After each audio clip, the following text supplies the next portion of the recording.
नमस्कार, सभी का स्वागत पुनः एक और वीडियो में। और ये वीडियो भी पूर्व के ही कई वीडियो की तरह ही बनारस हिंदू यूनिवर्सिटी को लेकर ही है, जो कि कल रात्रि या शाम में दो नए अपडेट आए हैं रेट एग्जाम्प्टेड इंटरव्यू होने वाले कैंडिडेट्स को लेकर। जिनका इंटरव्यू हो चुका है उनको अब कोई दिक्कत नहीं, लेकिन जिनका इंटरव्यू हो रहा है उनको लेकर अपडेट आया है। और उन बच्चों के लिए भी है जिनके डॉक्यूमेंट अपलोड हो चुके थे, लेकिन फिर उनको मेल गया कि आप री अपलोड कीजिए अपने रिसर्च प्रपोजल को। उनके कुछ सवाल जवाब आए थे, उसकी क्वारीज और दो एडिशनल और सर्टिफिकेट हैं जो आपको री अपलोड नहीं बल्कि अपलोड करने हैं पोर्टल पर जाकर लॉगिन आईडी डालने के बाद में। ठीक है, इन तीन बातों पर रहेगा फोकस आज के वीडियो में। तो हम शुरू करते हैं पहला टॉपिक।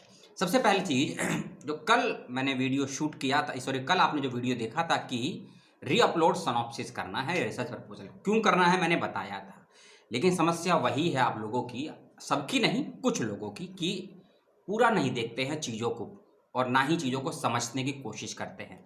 फिर से रिपीट कर रहा हूं और इसके बाद फिर रिपीट करूंगा यदि किसी एक व्यक्ति का सवाल भी आएगा, क्योंकि मेरा काम है यूट्यूब और इस वीडियो के माध्यम से आपको संतुष्टि प्रदान करना, जो भी मेरे पास इंफॉर्मेशन है और जो भी थोड़ी बहुत समझ है। ठीक है, और मैं कोई धर्म प्रचार या समाज सेवा नहीं कर रहा हूँ, जो मुझे लगता है ठीक मैं करता हूँ। कि रीअपलोड करना नहीं आ रहा है, बच्चों के पास ऑप्शन नहीं आ रहा है, कैसे करना है उसको सीख लीजिए और समझ लीजिए कहाँ ऑप्शन मिलेगा, कैसे करना है और क्या तरीका आएगा। ठीक है, लॉगिन आईडी पासवर्ड डालिएगा, लॉगिन कर लीजिएगा। ठीक है, लॉगिन करने के बाद आप जाइएगा प्रेफरेंस वाले कॉलम पे, ठीक है ना, जो आपका लिंक आता है, क्योंकि जहाँ आपका कॉल लेटर का ऑप्शन आएगा उसके बाद ही एक लिंक आपको मिलेगा प्रेफरेंस वाला, आपको जैसे कि मालूम होगा। ठीक है, उस लिंक पर जाएंगे, वहाँ आपको 5 ऑप्शन मिलेंगे नीचे, जिसमें अपने कैटेगरी सर्टिफिकेट, मार्कशीट, सोनॉप्सिस ये सब ऐड करने हैं। ठीक है, तो जहां आपका वो ऑप्शन लिखा होगा कि चूज योर फाइल, उस पर आप जैसे ही क्लिक करेंगे उसके बाद आपको क्या कुछ नहीं करना है, क्योंकि जहां लिखा होगा चूज फाइल उसके आगे 0 होगा, उसका लिखा होगा अपलोड फाइल।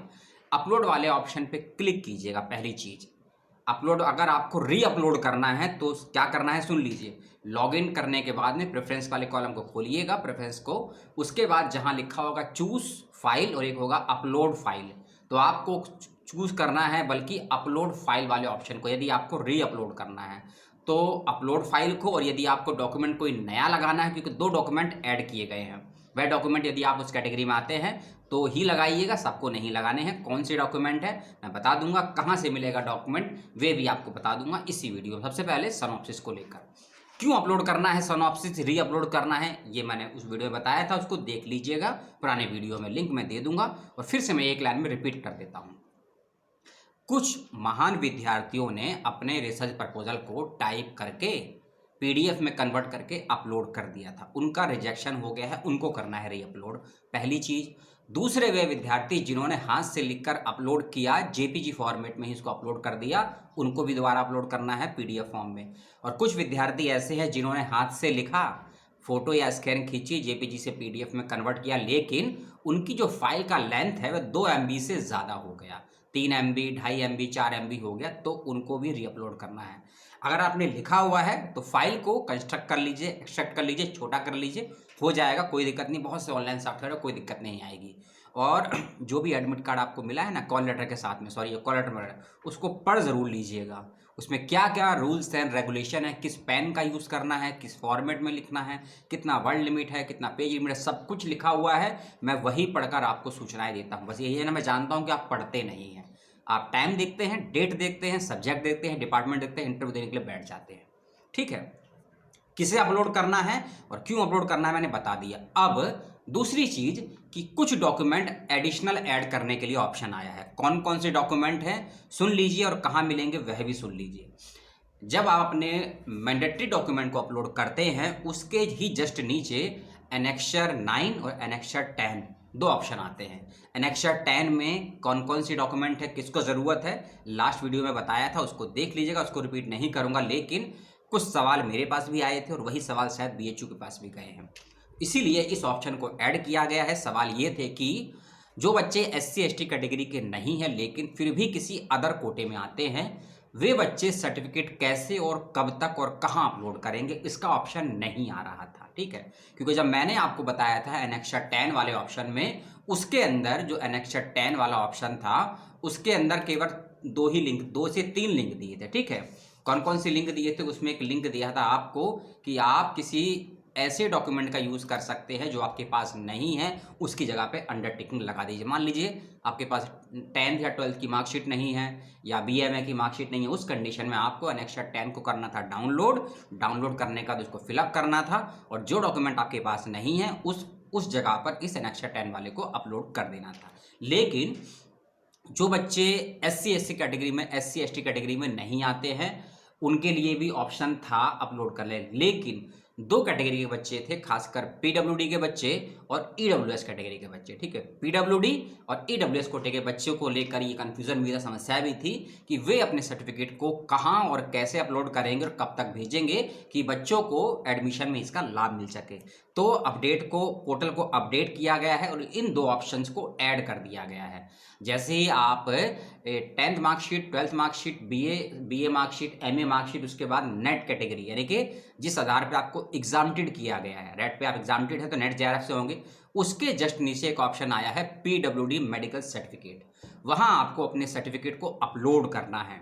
यदि आपका सर्टिफिकेट बना हुआ है तो फिर से आपको वही करना है कि अपना चूज वाले ऑप्शन पे जाइएगा और आपकी फाइल जो भी जहां सेव है उसको अपलोड कर दीजिएगा। और याद रखिएगा, जो ये अपलोड करना है आपको EWS का सर्टिफिकेट और PWD का सर्टिफिकेट, ये JPG फॉर्मेट में होने चाहिए, PDF में नहीं होने चाहिए। JPG का मतलब होता है यदि आपके पास डॉक्यूमेंट है उसका फोटो खींचिए या स्कैन करिए और उसको अपलोड कर दीजिए। ठीक है, अपलोड हो जाएगा। उसके बाद जो बच्चे EWS कैटेगरी में आते हैं, ठीक है, तो वे भी अपना यदि सर्टिफिकेट बना हुआ है अपलोड करिएगा, वह भी JPG फॉर्मेट में, और उसको अपलोड कर दीजिएगा। लेकिन यदि आपने PWD का जो सर्टिफिकेट आपने अप्लाई किया हुआ बना नहीं है, यदि आपने EWS का सर्टिफिकेट भी अप्लाई किया है बना नहीं है, उसका रिसीविंग है, तब आपको क्या करना है? तब आपको उस कंडीशन पे, याद रखिएगा, तब उस कंडीशन पे आपको डाउनलोड एनेक्सर 9 वाले फॉर्म को डाउनलोड करना होगा। दोनों ही फॉर्म का लिंक मैं डिस्क्रिप्शन बॉक्स में दे चुका हूं, आप वहां से भी उसको जाकर डाउनलोड कर सकते हैं, कोई दिक्कत नहीं आएगी। लेकिन यदि ओपन नहीं होती है तो आप यहां से BHU की वेबसाइट से लॉगिन करके आप वहां से प्राप्त कर सकते हैं।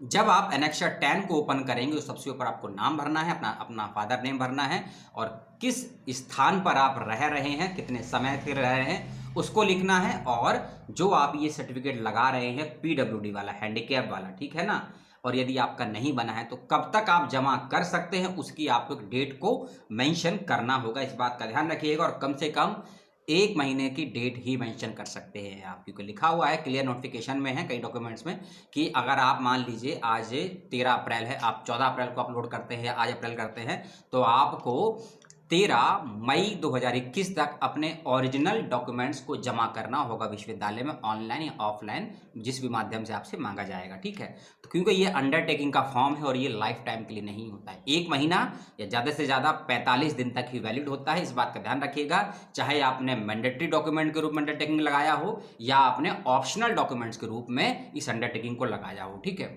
कुछ बच्चों के ये भी सवाल थे कि उनको कई स्कूल्स कॉलेज में TC मिलती है, माइग्रेशन नहीं मिलता है, तब क्या करें?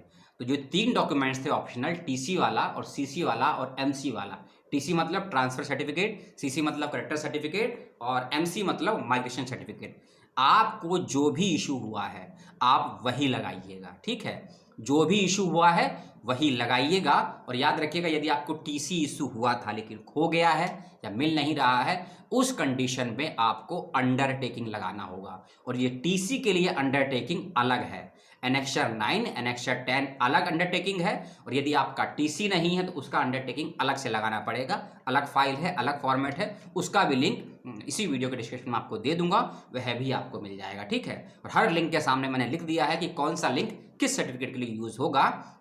आपने यहाँ तक वीडियो देखा तो बहुत बहुत धन्यवाद। इसके अलावा अभी भी कोई मन में शंका, कुछ सवाल, कुछ जिज्ञासा हो, पूछ लीजिए कमेंट करके।